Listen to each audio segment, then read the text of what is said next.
We're about to go live. All right, all right, all right. Excellent connection. It seems like we're back. We are back. We are back, and we also have the chat going. All right, that's good. That's good. That's good. All right. If you let's see who's going to be the first one to comment in the chat. Boom, boom, boom. We already have a couple of likes. I can see some movement, so that's good. There we go. The chat is working. Yo, yes, sir. We have chat. We have chat indeed. Hello, Frank Sutton. Hello, Eric Anderson, the tactician. Henry. We have a lot of people already in the chat, so that's good. All right, we're going to be waiting for a little bit longer, and then we're going to get right into it. This is the first unfiltered meeting with Caruana and Kirilla on the C-Squared channel. I'm excited. Fabi, are you excited about our first live meeting? Very excited.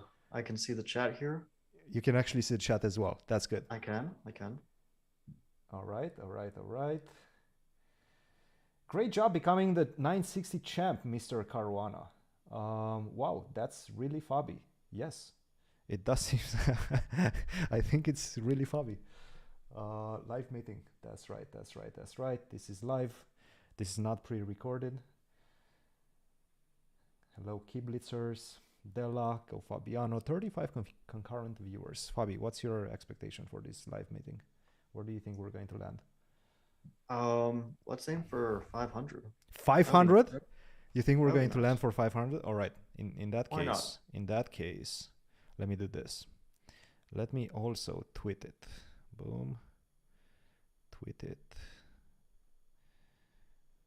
Keep writing in the chat, guys. Keep asking questions. We're basically going to be answering them. In just a second, we're going to be waiting a little bit longer to so that people can join and not miss too many things. I'm also going to tweet it. Boom. Unfiltered meeting.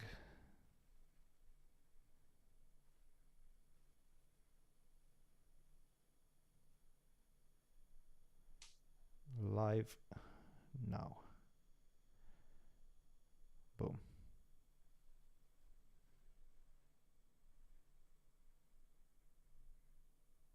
Just tweeted it.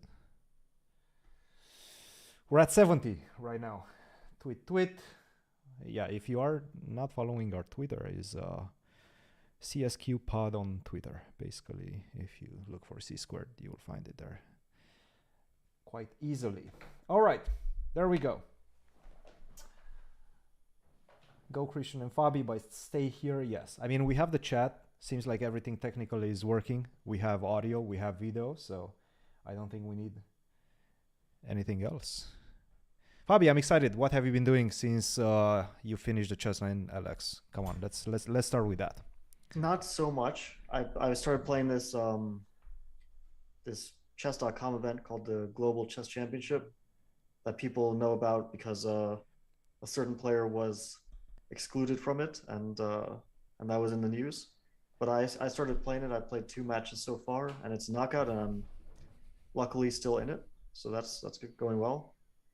How about you, Christian? What have you been up to? That's the Global Chess Championship, yeah? That's the round of 32 right now? Is that it? I think it the round of 16. I think you just made it to the round of 16. Yeah. So I made it to top 16. So today you actually played one match against, I think, Jose Martinez, right? Yeah, Jose Martinez Alcantara. Yep. Who's a really well-known and strong online specialist. Mm-hmm. He's also a grandmaster, so not just online, but especially online, he's known for his skills. And yeah, it was a close match, but I got it 2.5, 1.5, which is pretty happy not to have to go to Armageddon or anything like that. That's pretty decent. He's actually, I think he's around 3,000 on chess.com. His name is Jospem. I've been watching his games for a very long time. Funny story about him. He was initially supposed to come to my university, Mizzou, but then he ended up in Webster. He defected. Very, very sad. He's a very strong player. I actually feel quite proud about it because I spotted him and I spotted his talent back when he was like 25-20, and he was just like coming up the rankings, and now he's like 2650 or something along those lines. Yeah, he's really good. So yeah, that's definitely one that got away. That's good. All right, so a lot of internet chess, very very nice. Also, let's talk about the chess 960 because that was fun. I had a lot of fun. I was casting it with Yasser and Anastasia. And it was really good to see you surging in that one, despite the fact that I think you had quite a difficult second day, if I remember correctly. You Yeah. came back in the third day. Take us through the motions of that one. Yeah, the first day was good. 2.5 out of 3. The second day was quite lousy, and after that, I thought I'm not in the race to win it anymore. And I had to win all my games in the last day to tie for first, which shows how strong Ali Reza was playing because that's +4 I made, and it was only for a tie for first. So I really had to run away with it in the last day. And then I played a very, very intense tiebreak match against Ali Reza. Won the first in a time scramble, lost the second, won the Armageddon. So it was a lot of good emotions after I won that Armageddon. That was a nice feeling. Yeah, that Armageddon was completely wild. I think you got the first one, and you actually got the first one in the last move. I think the previous move before he resigned, he was still equal. So that was just completely wild. Queen C2 was unclear, and then he blunders maiden 1. But we were just in like pure blitzing mode. It was like, we're used to 2 seconds online, Yeah. 2-second increment online, and that's something you can live off of that. But over the board, 2 seconds is nothing. That's enough to move your hand from the board to the clock to physically make a move. You can't think about the position. So it was just, and it was super complicated. It was just pure instinct in a position where you really need to calculate. So for sure, I didn't even check the game, but I'm sure that like every other move was a blunder by both of us. But yeah, that's how these tiebreaks usually are. That's actually, I guess, a good question that we should probably delve deeper into it. Instinct, the question of instinct. How does your instinct play out in like chess 960, right? Because chess in general, like normal chess, is very much based on pattern recognition. And it just feels like in chess 960, with everything just so random from the beginning of the game, it's so much more difficult to kind of rely on that pattern recognition. And actually, that's one thing that I noticed, and I thought that hindered a little bit Hikaru, because I think Hikaru is very much basing his style of play on pattern recognition. But I couldn't see it as clear in chess 960 with him. He was missing a lot of things. Did you feel like you were missing things, or? Oh, I mean, we all were. And the thing is, Kasparov said this. The opening is the most complicated phase of the game. The only reason why we navigate it so well is because we have hundreds of years of chess wisdom that we can lean on to understand the normal starting chess position. Once you mix the position around, all that goes out the window, and you're left with the most complicated possible position. All the pieces on the board, all possible sorts of moves and ways to develop, and then tactics that spring up out of nowhere. So that's the reason why you see mistakes, even for the best players in the world, because these are the most difficult types of positions to make decisions in. And as for Hikaru, I mean, I think he was just maybe not in the best form. I don't think he has bad intuition at all. His main strength, though, and always has been, and the reason why he's been so strong in fast time controls is because his tactical vision is one of a kind. It's like maybe you would put like him, Magnus, and maybe Maxime among like the top 3 in tactical vision, but his tactical vision is next level, and his ability to avoid blunders, especially low on time, that's what constantly garners him points in these critical moments in blitz games. So that's why he's such a good blitz player and rapid player. And I mean, of course, he's also a top player. He's well-rounded generally in chess, but that's that's what has made him stand out for his rapid chess skills. In terms of his like intuition compared to other top players, I wouldn't say that it's necessarily better. I'm sure there's some players who have a better natural feel for the game, but of course Hikaru is also quite good in that area. But yeah, when you're talking about like let's say Hikaru or Levon or Magnus, you're talking about very minute differences in quality because all of them are very good players, but of course in critical moments sometimes they make better decisions, and that can lead to the difference between winning a game, drawing a game, losing a game. So it's very very small differences at the top. I think you also see that in other sports, right? And like any sport, it's fractions of a second that separate the truly great from the great, but not the guys who end up in all the history books. It's the same in chess. I'm gonna give you the chance to address your haters, Fabi. Uh, I see this comment, and I've seen this comment for many many years. The fact that your blitz and rapid chess are supposed to be, for whatever reason, weaker than your classical chess. And I have to say, recent results, and I mean in the last couple of years, have definitely denied those claims, but I still see them. You've had a pretty good showing in the Rapid and Blitz World Championships this past year. Obviously, you've done well in the St. Louis Rapid and Blitz as well as the Chess 960. So there's definitely some improvements. Sure, maybe a couple of years or like 3 years ago, you could have made that claim, but I don't feel that is the case anymore. Address your haters right now. Well, I don't know what there is to address. I mean, I'm far more successful in Rapid and Blitz than classical. To be honest, I don't even like. If anything, it would be the other way around. I would understand why people say I've been slipping in classical chess, but my Rapid and Blitz results have been quite good. I've won a lot of events, or come close to winning a lot of events recently. I mean, from the Gashima Memorial, which I won, to this St. Louis Blitz tournament, and the World Rapid Championship, where I missed out on Sonnenborn Burger. But yeah, I mean, I'm quite. I wouldn't say quite satisfied with my Rapid and Blitz results, but they've been quite reasonable the last few years. I think it definitely improved. Now, did you do any specific training to improve on it? Did you like started playing in your training sessions more Rapid and Blitz? Did you work on, I don't know, your instinct through certain position solving, or what did you do to improve it? Or it just came naturally? No, I haven't done anything. I can say one thing, which wasn't really a change. I mean, it was a change I made, but it didn't take any work, which is I used to play complete crap in Blitz games. Like from the start, I mean, I would play the worst openings almost on purpose. I just thought like, it's Blitz, you play whatever. And then I realized that of course you don't want to give your opponents a head start, even if it's just Blitz and it tends to get random. You improve your equity by playing good moves from the very beginning. It doesn't help you to get losing positions from the opening, especially if you do it on purpose. So I stopped doing that. I started playing at least openings that I know I'll get a playable position, not something where I'm on the back foot for the whole game.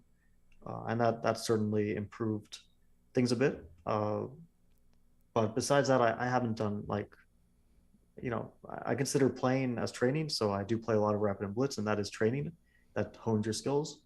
But besides that, I haven't done anything special. Yeah, I feel that's definitely a big one, and I remember we did that quite a lot in our camps as well. Just playing a lot of Blitz, playing a lot of Rapid, and actually, we haven't played that much classical, right? In training camps, you usually play Rapid and Blitz, so it just naturally comes that you see certain improvements. Do you feel like your confidence levels also has increased in Rapid and Blitz in recent times? Did they affect you? Did this kind of talks ever affected you? People saying that, let's say you were suffering in Rapid and Blitz, did that affect you or motivate you in any way, shape, or form? Yeah, of course. It's these things. If you read them, or well, I mean, there were a lot of like Rapid and Blitz tournaments where I did very poorly, and that does tend to lower your confidence. Yeah.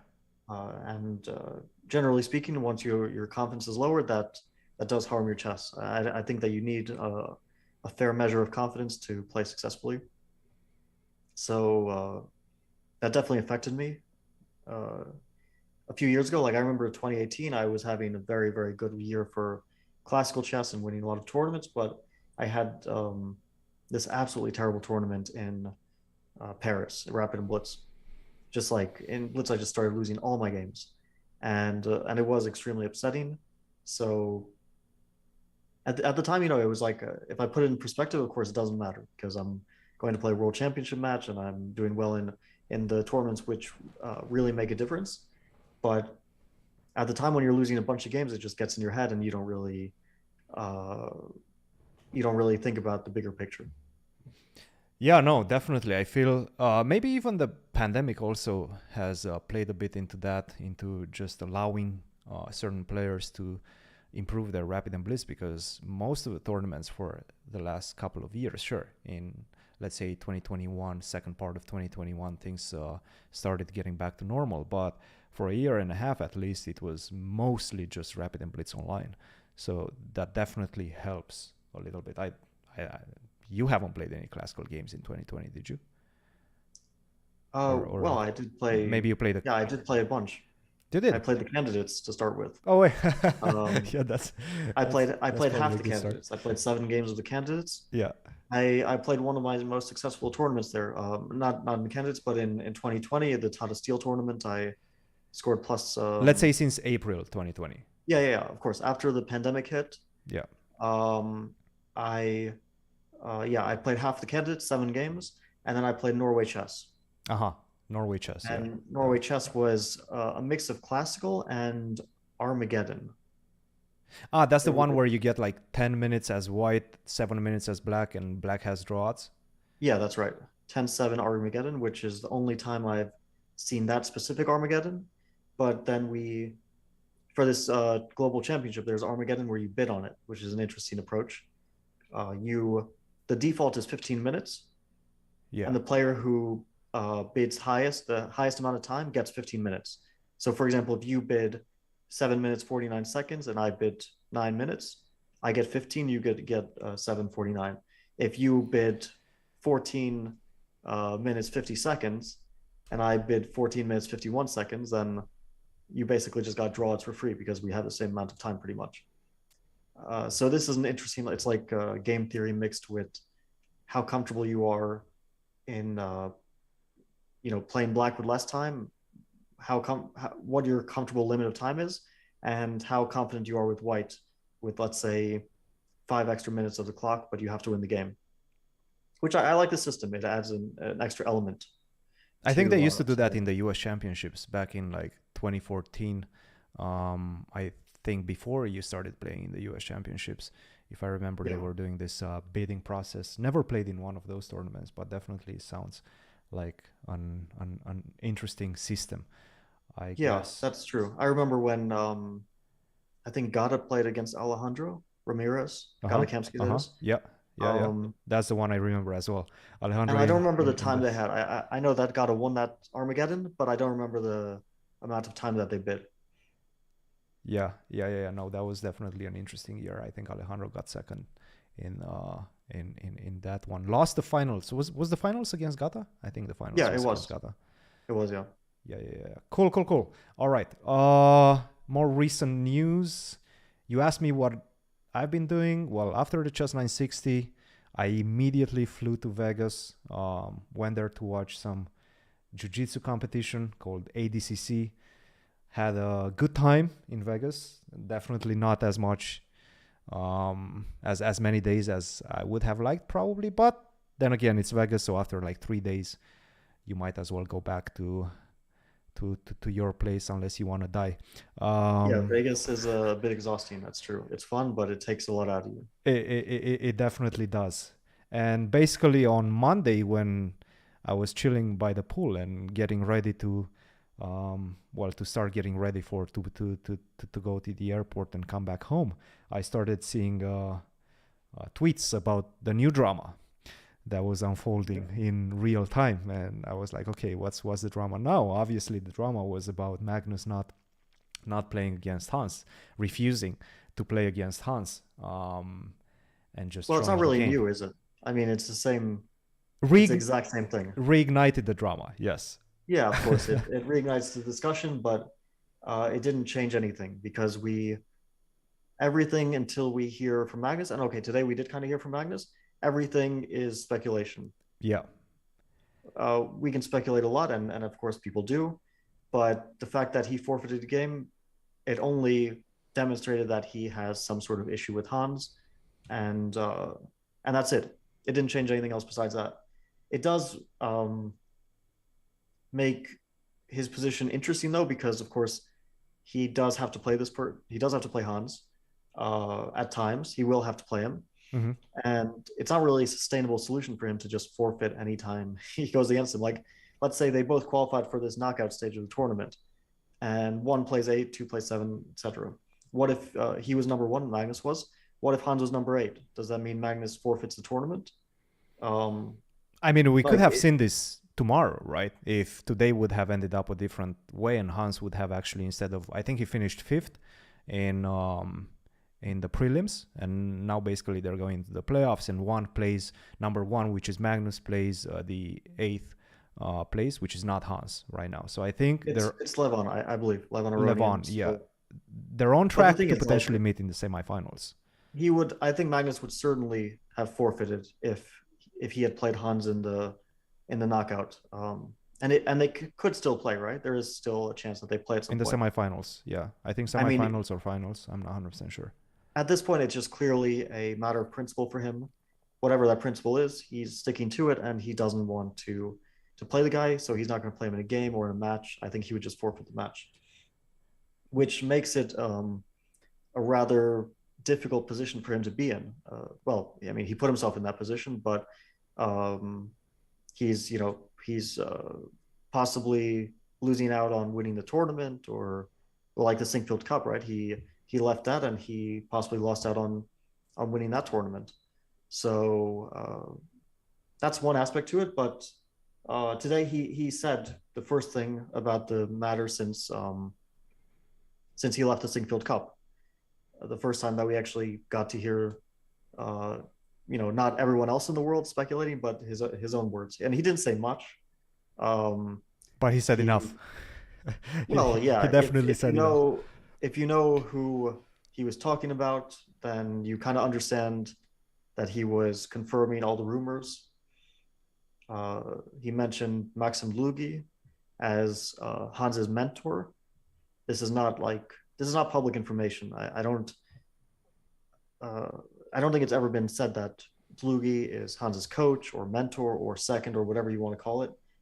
This is the first time that the chess world, not internally, not like a few people, but the outside world is hearing about this. I think we knew though, right? So yeah, we had heard that. I'm not 100% sure why it's not public knowledge, but I'm pretty sure we knew. And I'm actually seeing a couple of things on Reddit that basically point to the fact that this was indeed public knowledge. I think there's something on Maxim Dlugy's Academy website where he says that Hans was one of his pupils. I don't know if he still is. Okay, but that doesn't mean much, right? Like, right. Was one of his pupils? That doesn't sound so definitive. Like he had some lessons with him 2 years ago. Is he someone that he works with on a daily basis today? Those are very different things. Mm-hmm. So I don't know. Like, I don't know the connection between Dlugy and Hans. We know Dlugy has a reputation for... wait, no, never mind. So look, I'm having something in front of me right now, a Reddit post in which Maxim Dlugy on July 14th is congratulating Hans Niemann. So he says, "Congratulations to my student, Hans Niemann, for being awarded the Sanford Scholarship and becoming a top 50 player in the world. I was the second fellow to be awarded the fellowship, blah, blah, sounds blah." Like Dlugy is saying that they work together, yeah. That's what it sounds like? Yes. So, yeah, Dlugy's reputation, I see someone in the chat asking, is he was removed from chess.com. We can speculate why, but usually there's only one reason why. Yes. and I don't really know much about him besides that. I mean, I met the guy a few times. I played Blitz with him in New York in 2016 during the World Championship match there. How was he? How was he in Blitz? Yeah, quite reasonably decent. Not extraordinary, but I mean, what you'd expect from a grandmaster, maybe better than the average 2,500 grandmaster that I think his rating is around that. Um, but yeah, I would say I was a heavy favorite against him, but he was decent. I can't say he's a bad player, and I played him many times on the Internet Chess Club back in the day. He's been playing online Blitz for a long time. He's definitely an So, OG. I yeah, mean, I remember ICC seeing him pretty much every single day on that website, battling Hikaru and battling yourself and whatnot. So he's definitely been around for a while, and I'm actually on Reddit Chess right now, and I'm seeing a lot of posts about it. GM Bach, Benjamin Bach, shows that Dlugy was banned from Title Tuesday twice with two different profiles, once in 2017 and once in 2020. Now we also know that chess.com's policy seems to be that they send you a message and then they give you the option to clear your name, but then you have to, by acknowledging that you cheated pretty much, and then they will potentially give you a second account if you acknowledge the fact that you cheated. So now Benjamin Bach shows that in 2017 and 2020 he was banned with two different accounts. So there's definitely some smoke coming out of that gun, that's for sure. okay. Well, this is an ethical question, which is because you're associated with someone who has done something, does that mean that you should be suspected of the same thing? No, Of course not. you can add different things up. The fact that Hans admitted to cheating online, the fact that he's That's more or less associated in public some knowledge. way. Yeah, he said that. He said that when he was 12 years old and 16 years old, he cheated sporadically online. Um, that he's associated with someone who also has a past history of cheating online. Of course, these things make you more suspicious. Um, well, I think it's interesting to get into Magnus's frame of mind because this is the most interesting thing. Yeah. So I was trying to think about why things happened in the order that they did, because we have a very clear order of events, right? Hans plays in Miami. He plays against Magnus. They do promotional events together for Chess 24. Hans loses his matches there. Magnus wins the event. Those are not really, those are somewhat relevant. It shows that Hans was definitely not cheating in Miami. So his results in Miami didn't give Magnus any cause for concern, unless he was thinking, this guy is not a good player, so his other results don't add up. So that's the first thing that happened, right? They meet in Miami. One thing about Miami, they seem to be cordial, at least as they were getting ready for the event. They were shooting these promotional videos, as you were mentioning, and they actually played. There's some photos of them playing together on the beach and seemed in quite good spirits. Well, this was a promotional activity, right? This is something they did to promote Chess 24, to promote chess, whatever. That it doesn't mean that they're the best of friends, but Magnus was willing to do stuff with Hans rather than just, basically blacklist him, right? Which is what he's sort of doing now by refusing to play him, by leaving the tournament after he plays him. So things changed since then, which is very interesting. Like what happened between Miami and the Singfield Cup? Mm-hmm. Because so in the Singfield Cup, we should remind viewers that Hans was a replacement for Rapport, who couldn't make it to the United States, who was unable to play. He was supposed to be playing in the tour, but he couldn't make it, so he had to withdraw. And Hans was a last-minute replacement. Hans himself said this. First, he was supposed to play the Rapid and Blitz. Then after that, they instead changed it to I think Shankland was invited to Rapid and Blitz, and Hans was invited to Sync. It was Jeffrey. Jeffrey, yeah. Jeffrey and Hans was invited to Singfield Cup. And we know that Magnus already had a problem. As soon as he heard that Hans was invited to Singfield Cup, like people think that this was because he lost a game to Hans. It predates that by a few days. He was already upset about Hans's inclusion in the Singfield Cup, and he already was considering leaving. So we know this, right? Um, so that's interesting because that means that there was only like a short period, a short window. It was like 3 days between the two tournaments. Right. So what happened in those few days? This I just don't know. He suspects the guy. Uh, my feeling is that he has this suspicion about Hans for a long time, and um, and then something about the first 3 games of the Singfield Cup kind of like made him either extra suspicious or extra emotional about it. Because, like, okay, from my point of view, I don't see Hans's games in this from the Singfield Cup as something very suspicious. Mm-hmm. He played really well the first 3 games. The game against Magnus was impressive. The game against Chacriar was impressive. But nothing out of the ordinary, right? I mean, nothing that you wouldn't consider a player of Hans's level. And let's say he's between the range of, let's say, 2650 to 2700, right? Mm-hmm.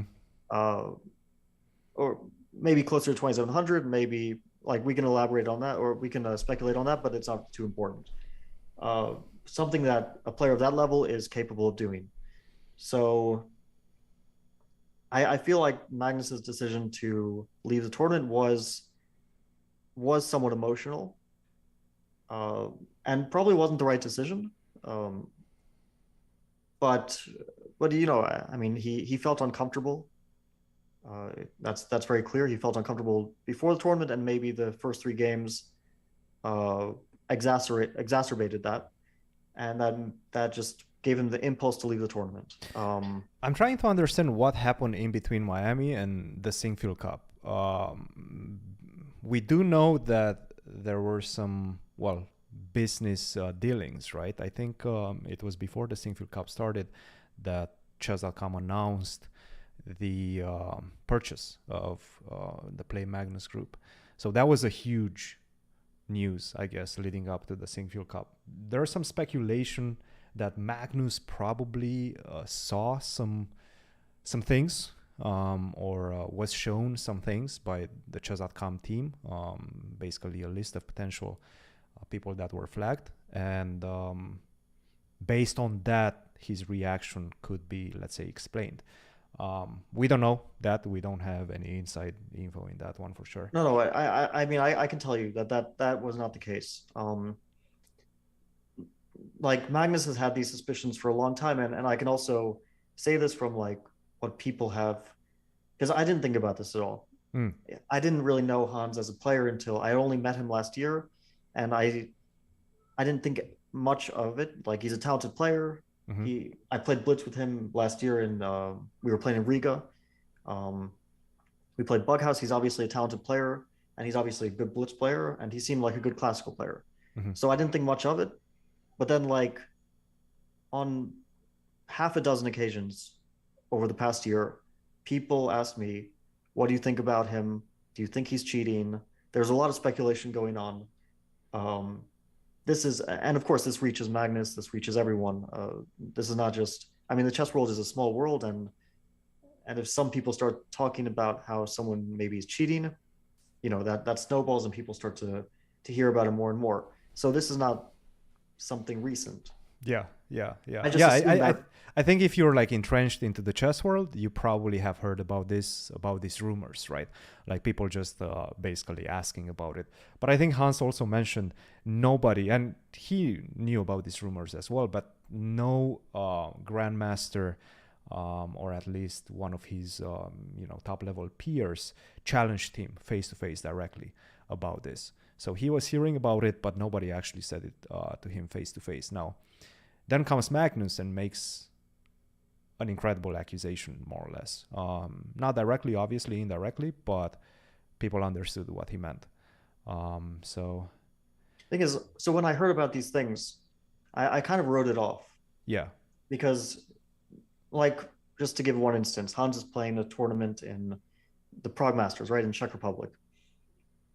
and he ties for first with Kamer in classical. I forget how many games it was. They tied for first, and Kamer beats him in a rapid playoff. Mm-hmm.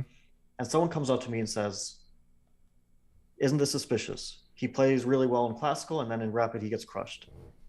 And then I can't take this stuff seriously, because what does that means nothing. I mean, you can have good days, you can have bad days. It doesn't, like, this to me isn't evidence at all. So I heard all these, what frankly to me sounded like stupid rumors, based off of either very circumstantial anecdotal data or nothing at all, just based on pure like emotion and bias. And I wrote it off. And also because I understand how these things go, and I've also been suspicious of people on more than one occasion, because you get suspicious, right? We're in a computer age, and that always like penetrates your thoughts that maybe someone's cheating. And I know that I've had these suspicions, and they haven't always been logical. Sometimes maybe they've been accurate. Sometimes, maybe more often than not, they've been misguided. So I know how that can influence people, that you think someone's cheating, and then you grab onto a little piece of data that confirms your bias, and so on. So I heard all these rumors. To me, I didn't put much stock into it. What is relevant is that Hans has shown a willingness to cheat, right? That is relevant. If he's willing to do it once, you can speculate that maybe he's willing to do it again. Because that shows a facet of his personality, right? That he's not entirely opposed to the idea, right? Some people on principle will never cheat, right? Some people might, and that does give some cause for suspicion. But everything is exploded with Magnus. I didn't expect that. Well, at some point somebody had to do something, right? Because we were all in this situation where we knew some people are cheating, we knew some people are being flagged online, but you cannot say anything because you almost never have 100% proof unless you literally catch the other person with a computer in the toilet, or with their phone in the toilet, like they caught Rouse's, right? If you don't have that and you accuse directly somebody of cheating, then you risk getting sued. That's why I would assume chess.com is not directly accusing anybody, but since they are a business, they can pretty much shut anybody's accounts based on their suspicions. But they cannot accuse directly and publicly anybody, because they will get sued unless they have 100% proof on camera, which is extremely difficult to have. Yeah, so at some point, that's the issue. The only way to combat cheating in chess was to have somebody with some influence, somebody that will be taking some serious hit, which is right now Magnus. Come and say something, or at least take some very, very strong measures to point to the fact that he believes somebody is not. This is why I don't. Basically. Even though I don't think Magnus did the right thing necessarily, I'm not, like, I understand his position, and I think it's, like, people have to understand it's not a selfish position. Yeah. He's taking a principled stand based on what he believes in. And if he's right, then he's actually doing something which potentially harms himself for the good of chess. If he's wrong, then he jumped the gun, and he's possibly damaging another person. So we can only argue about if he's being a bit too cavalier with his approach, right? But he's not doing it out of selfish reasons.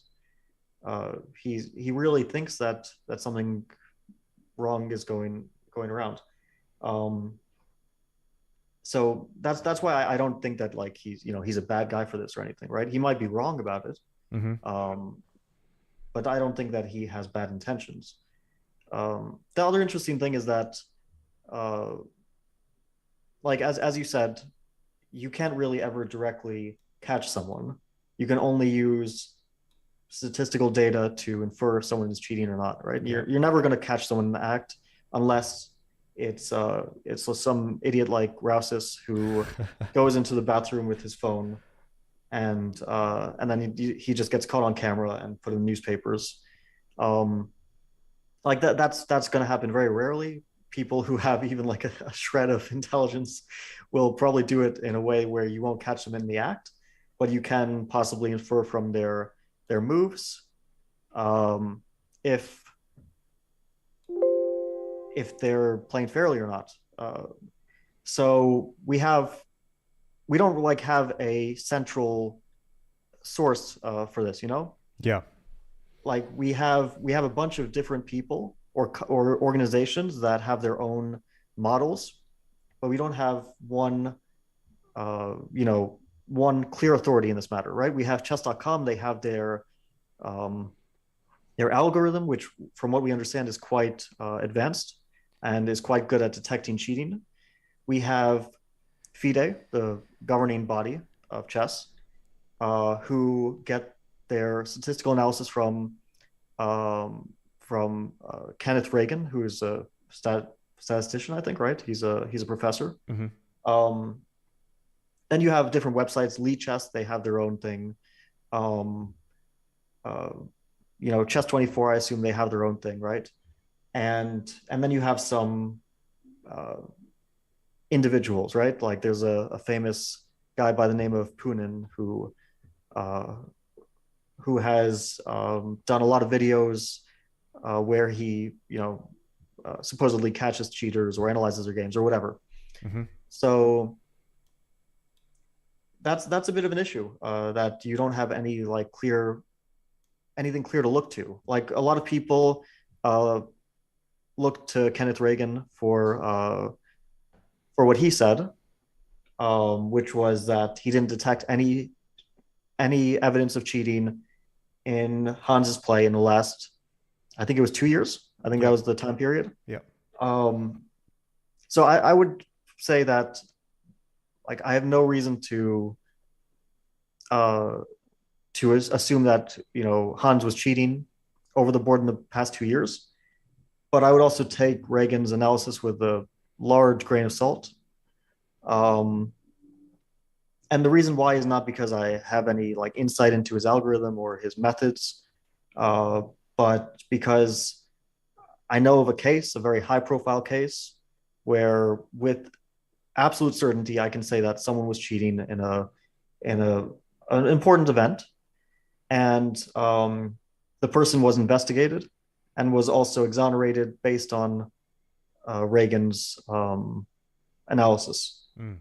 And I'm certain that there was cheating. It's for me, it's just a open and shut case. It's there is no doubt in my mind that this person was cheating, and they got away with it. So I think that he basically errs very much on the side of like that someone really has to very blatantly cheat to get detected by his method. So that's why I don't really I don't put too much stock into what he came up with, although he might be right. Like I I don't see any reason to suspect that Hans was cheating anywhere from what I saw in the past, in like the tournaments that I played, with him or played against him in these online events. But who knows? It's difficult, of course, because if someone has a history of it, then you'll always suspect that person, whether they become clean for the rest of their life or not. And I guess that's an important question. And I think this is something that Magnus was mentioning as well, basically saying that we shouldn't take lightly cheating in any way, shape, or form, including online. Like we shouldn't be looking at cheating online as, let's say, a lighter offense than cheating face to face. And I tend to agree with that, because I think this is basically the only way to kind of get rid, or at least disincentivize cheating on a grand scale. Just basically say that, okay, you cheated online, you're never going to get exonerated, or at least you're going to receive, let's say, a 2-3 year ban over the board as well. Now, at the same time, you're also going to completely destroy your reputation. And basically, I think we need to find a system in which we disincentivize cheating on such a scale that young kids, young impressionable kids that might have ambitions and might think of cheating as a low-key offense, not think about it like that, and basically understand the gravity of it and how important it is not to do it. What do you think about that? I mean, I don't view it. So I've thought about this for quite a long time, for the past 2 years, basically since I played that Pro Chess League match where Petrosian was caught. Mm-hmm. And I had a very weird feeling after that game. I didn't say anything to anyone except to Rustam Kazımcanov because he was my coach there, and I told him I just played a really weird game, and it felt very strange to me. And then a few days later, things exploded because Wesley basically publicly accused him, which was also very risky on Wesley's part because, as you said, these public accusations, the famous, they can lead to the famous PP in Pampers episode. Yes, well, probably the greatest, the greatest comeback from a chess player ever. I mean, I have to say, like, I really admire Petrosian for what he wrote to Wesley. It's just, it'll live on in eternity. But to get back to more serious things, so I've thought about this for a long time, and I don't like. My thoughts have only gotten more pessimistic over time, because to me it seems that if someone is very strong and motivated to cheat, and they find a system, it's very, very difficult to ever stop this person. And one of the reasons is what you mentioned, which is that we don't really have a clear method for this. Like, someone gets caught online, they get what amounts to a warning, right? A short ban, basically very little public. If they're high profile, I think it's borderline public. Like, it's not public, but everybody knows it because everybody knows the name of the accounts from which top players usually play from. And if that changes, in general, there's only one explanation, and that is that they cheated, right? But okay, I'm not going to name any names, but there are players in the top 50 who have been caught, who have suffered no negative repercussions. This is just like that they face some kind of negative stigma because people see that their account got closed. I don't see that as being entirely true. To me, it doesn't seem like it affects their careers too negatively. From the cases that we've seen, and we've seen some, right? Again, I'm not going to say any names, but as Magnus said, the punishment is rarely harsh, right? But the other thing is, how can it be more harsh? Like, let's say someone cheats on chess.com or another chess site. They get caught by that site. They get banned. They get reported to FIDE, and FIDE says, well, yeah, we'd love to. We believe you. But this isn't our algorithm. We can't trust it with 100% certainty, and we can't ban someone from official chess, right, under the FIDE jurisdiction based on your methods. We have no insight into that. And if FIDE does that, maybe they are at risk of getting sued by the player, right? And maybe that player has a case against them because it gets very complicated. So I don't know if that's really a solution. I guess one thing that FIDE can do is basically just partner up officially with one of these platforms that have an anti-cheating measure, or basically say this is the official anti-cheating measure that we abide by, and take action based on that. So, for example, if they use the chess.com, let's say, hypothetically, I'm not saying that they are, or they have their own. Basically, if this anti-cheating measure flags you, and we have serious conviction behind that flag, then we reserve, let's say, the authority to ban you for, let's say, a short period of time, 6 months. If you've done it multiple times, okay, 2 years, you cannot play in any tournaments. Report it to FIDE. Okay, but they have that in place. I mean, they have Reagan's analysis, right? So FIDE is tied up with Reagan's analysis. Is that what they use? I mean, from what I understand, like because I've talked to like, let's say I had some some very serious concerns. The same thing in the past. This relatively high profile tournament. By the way, I wasn't involved in the tournament. I was only watching it from the side. Some people asked me, what do you think about these games? Right? They just said, look at the games and just tell me what you think without any giving me any names. They just asked me my thoughts. And I came back to them and I said, yeah, this player and these games look really weird. They really stand out to me. And so this case went up to FIDE, and the player was exonerated. And that was that. That was it.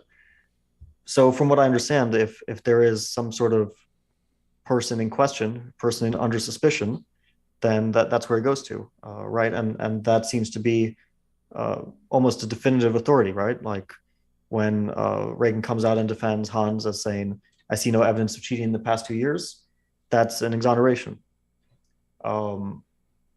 What would be interesting for me is we have Hans saying he cheated between the ages of 12 and 16, right? He gave those time periods. This is from his own words.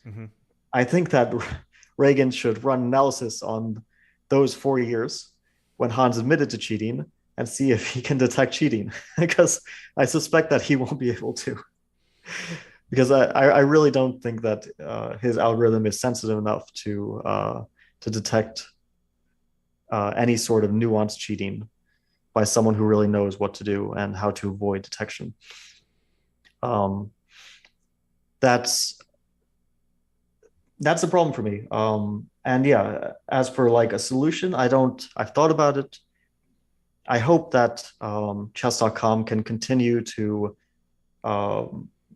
refine their algorithm so that it can even more effectively catch players who are cheating, because I think that they're at the forefront of this. I think that they have the best, and Hans also said this, they have the best anti-cheating detection in the world. That's what he said.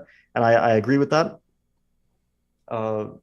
So I hope that they can make inroads in this. And because like we see right now, there's a tournament going on. We already mentioned it, the Chess Global Championship. The first prize is $200,000. That's huge. That's real incentive. Yeah, that's a lot of money for a lot of people. For most people in chess, that's life-changing money, basically. And now we should elaborate that it's only partially online. After you get to top 8, you have to play over the board or in person. Let's say it's. But you play in person, right? You don't play actually over the board. It's like an esports type format. I corrected myself with that. It's not going to be over the board, but still, it's going to be in person, where things become dramatically more difficult to try to set up any sort of cheating. But that's still a huge equity. Like let's say you're a strong player and you guarantee, let's say you know that you won't be detected, right? You guarantee 25 grand and the possibility of 200 grand. That's amazing equity. So I think people have incentive. I mean, money incentivizes people. That makes it a really serious concern. I don't want to see chess become, like cycling, where everyone knows that it happens and we just can't really do much about it, and it becomes a part of the sport, because that would be really terrible, right? Nobody Basically, wants to. Becomes a race as to who gets to cheat better, and more consistently and without being caught. Yeah, I mean, nobody wants to see that. But organizations need to get ahead of this, right? I think chess.com is really trying their best to get ahead of this. And because it's also in their best interest, right? I mean, they're a big company, and part of their success is based on that they're running a clean sport, that people are not cheating en masse on their website and making huge amounts of money off of that. They don't want that either. So, but from my point of view, like I would not want to be involved in trying to stop the wave of cheating, because it's difficult. It's going to remain very difficult. Right now we're sort of half living off the honor system, which I trust Magnus trusts Hikaru trusts Maxime, so on and so forth. But at this point, already that trust has been eroded, right? Magnus doesn't trust Hans, and I suspect other people don't trust other people too.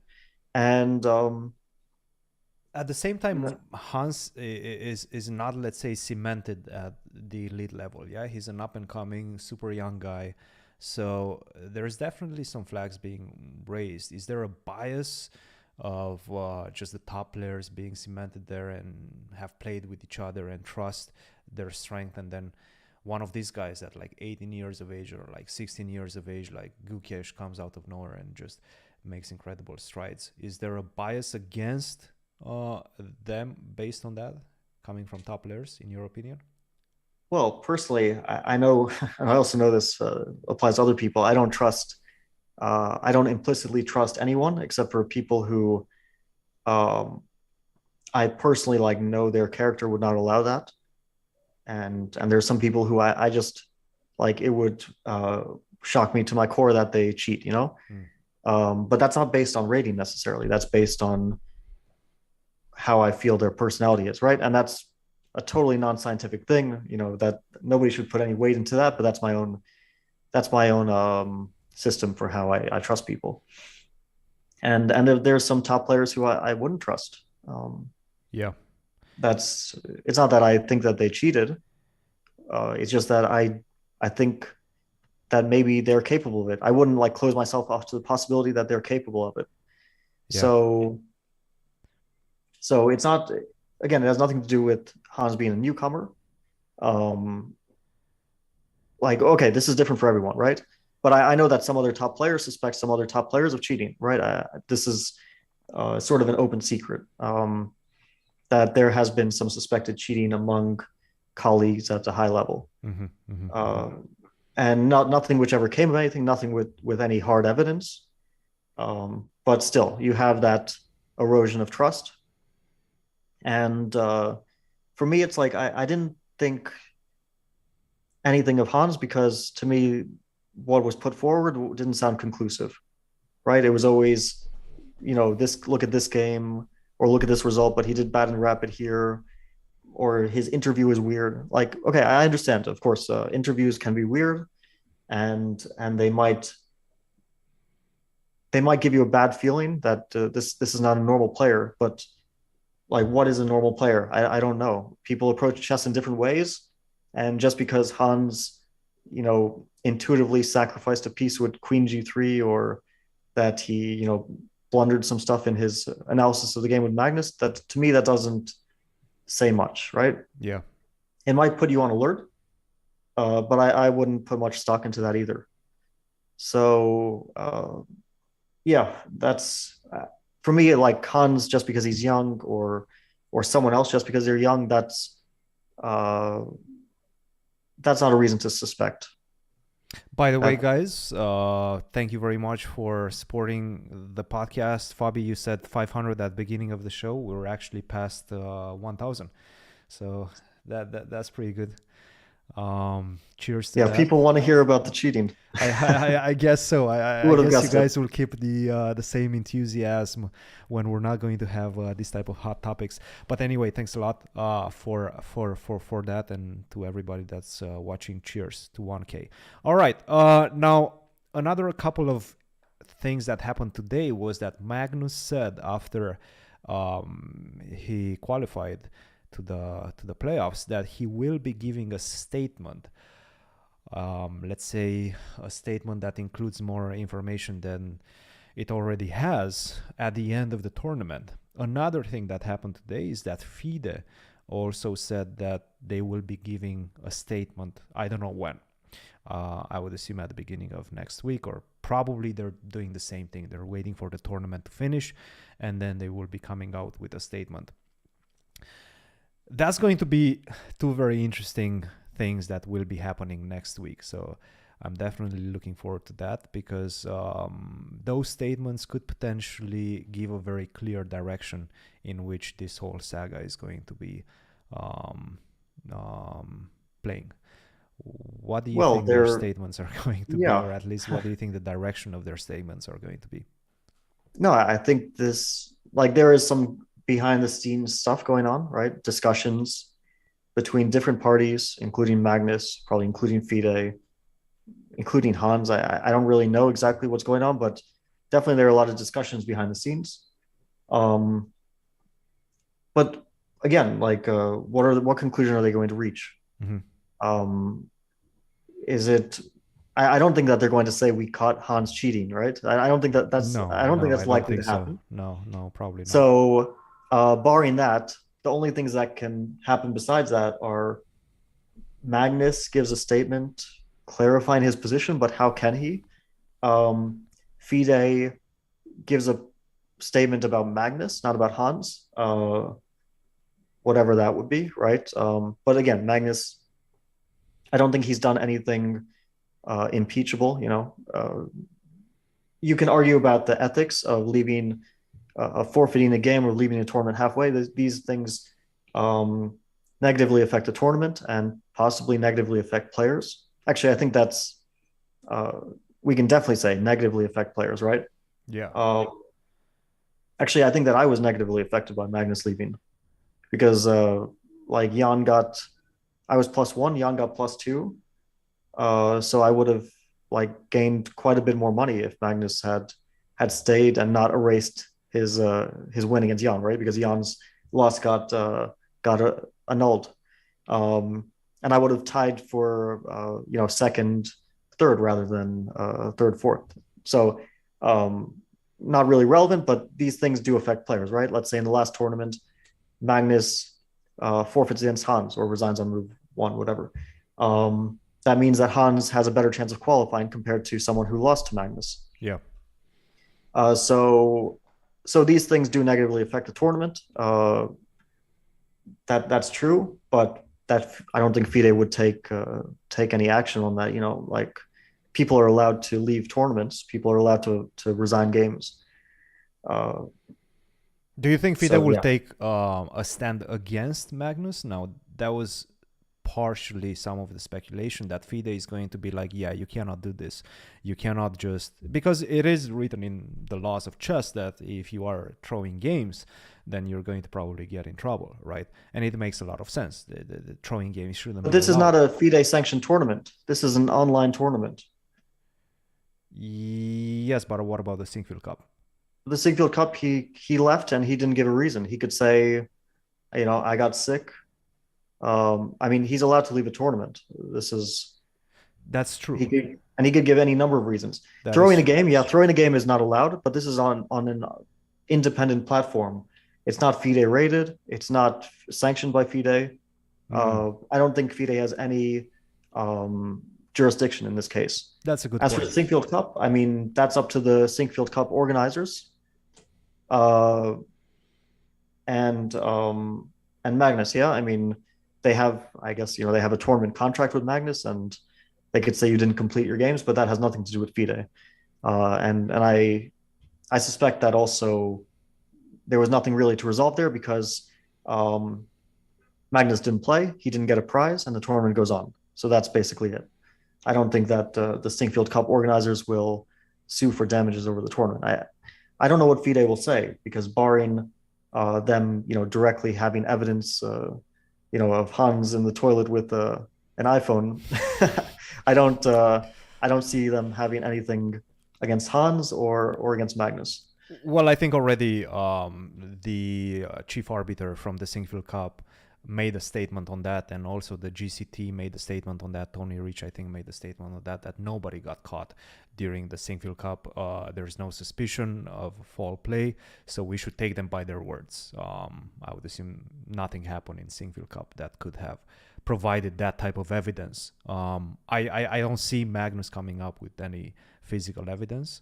But I'm definitely looking forward to see what he has to say in a few days.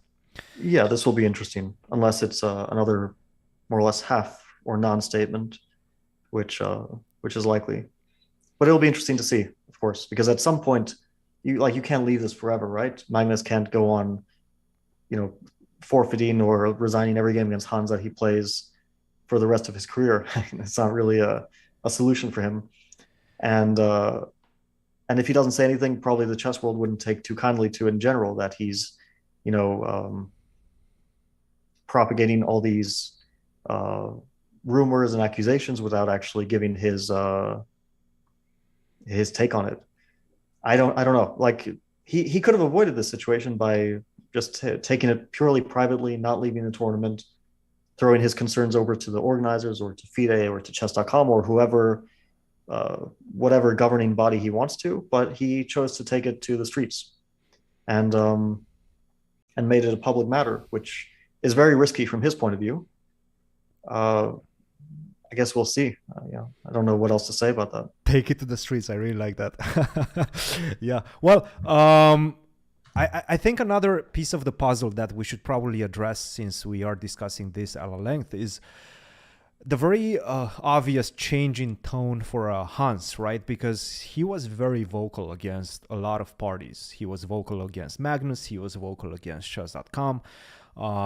He was vocal against a lot of people, right? And then once chess.com statements came out, pretty much doubling down on the fact that he got caught and we have basically proof, and we've already told you about this proof in an email, which also was contradicting what Hans was saying, because Hans initially was saying that chess.com did not give him any response as to why they banned him, as to why they closed his account. But chess.com pretty much doubled down and said publicly that, yes, we told you. And what intrigued me after is that we haven't heard anything from Hans after that. Basically, no interviews in the Singfield Cup. I think that came about in round 6 or 7. So he definitely had time to say something about it, to challenge those statements from chess.com, but he said nothing. He stopped posting on Twitter. I think he was also posting on Twitter a lot, saying that Hikaru and all his detractors are basically quiet right now. But then he was the one that became quiet. So that intrigued me a lot, and also, let's say, pushed me more to the side of, yeah, I don't know what to believe anymore, right?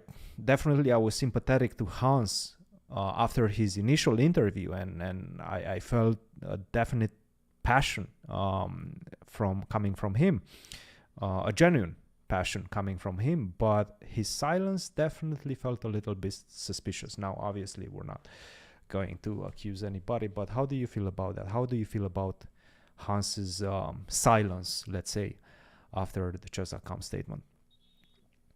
Oh, I think it's very likely that he lawyered up, which is a smart thing to do. Okay. And I was probably advised not to say anything more about it,